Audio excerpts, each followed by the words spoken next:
Hi, welcome to Fish. First I see Kim, and my name is Linda. Alright, we're going to go in a very, book that normally we don't go into. Ecclesiastes. I hope I said that right.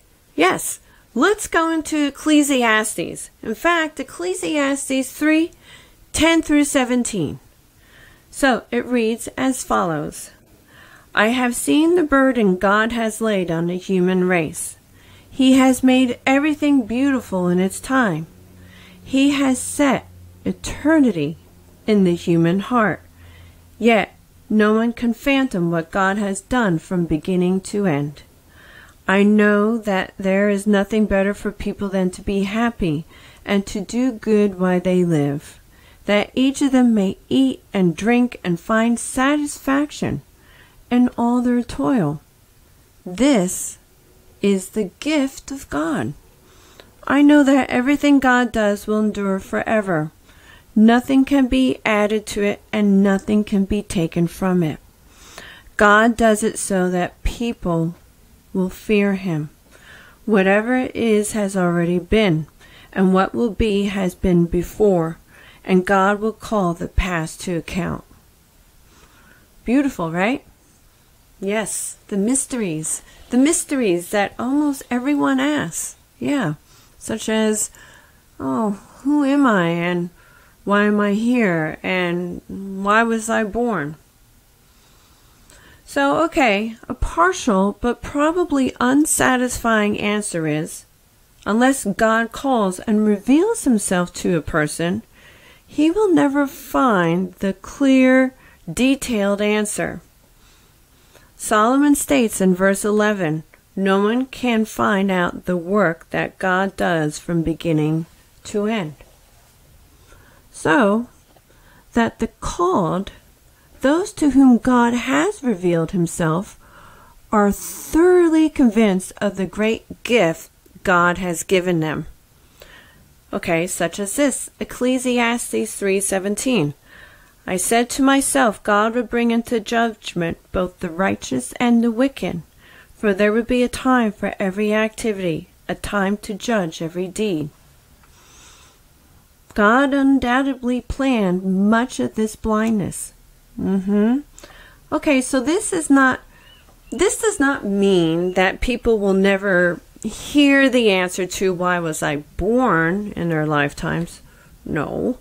Unless God is directly involved in calling them for His purpose, their hearing the simple and plain truth of it will not have the life-changing impact needed to change the direction of their lives.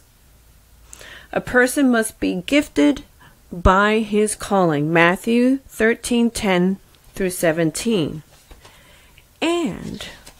And by the way, God has given everyone a soul and a sense of eternity, enabling people to think both backward and forward in time. People, right? Us, we innately know there is more to life than what we experience physically, right? People know that. They know there's more to life what they experience in the physical world. However, they do not grasp the precise connection between their awareness of eternity and their present physical lives. But they do vaguely understand that somehow immortality they envision has some connection with what they are experiencing in the present. This is hugely botched, and the misunderstanding, well, it's universal. The most common assumption is that we already possess it, but if linked with revealed truth as God intended, it helps people in thinking about the past concerning God's creative powers, His purpose, His sovereignty over all things, and how the individual fits into the present and future. God has given gifts to all humanity, but only those called by Him are given more detailed and true explanations that will build their faith, enabling them to live by it.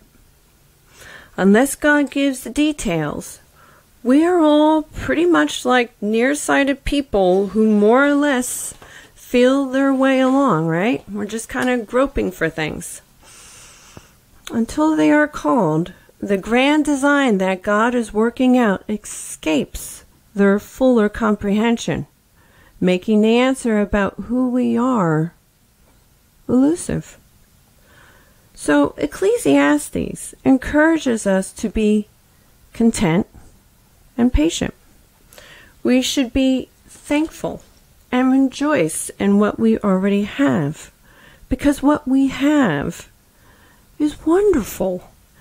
Without directly stating a clear why, Solomon gently implies that God will add understanding as we are able to make good use of it.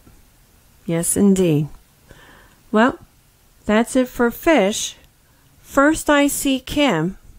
My name is Linda. And until next time.